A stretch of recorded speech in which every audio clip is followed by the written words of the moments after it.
You are dressed to impress, running late for the biggest interview of your life, when suddenly your zipper jams right at the midsection. Pulling harder only makes it angrier. Before you rip the garment in half, let's look at the anatomy of this tiny metallic trap. Look closer.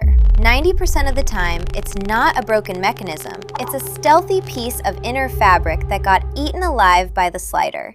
Yanking it like a lawnmower cord will only permanently weld the fabric into the teeth. Let's try precision over brute force. First, firmly pinch the caught fabric right at the mouth of the slider. Now, gently ease the slider backward, not forward. But what if there is no fabric caught? The teeth are just gripping each other like they're in an awkward family hug. They lack lubrication. Time to raid your office desk. Grab a standard wooden pencil. The graphite inside is secretly a high-tech dry lubricant. Rub it all over the teeth right above the jam. Now, gently wiggle the slider back and forth to spread the graphite love. No pencil? No problem. A dry bar of soap, a wax candle, or even clear lip balm works exactly the same way. Just avoid liquid oils unless you want permanent stains. Then there is the ultimate mystery. The zipper closes but immediately pops open behind the slider. You aren't bursting out of your clothes, your slider is just tired. Over time, the metal housing stretches open. To fix it, you just need a pair of needle-nose pliers and the touch of a surgeon.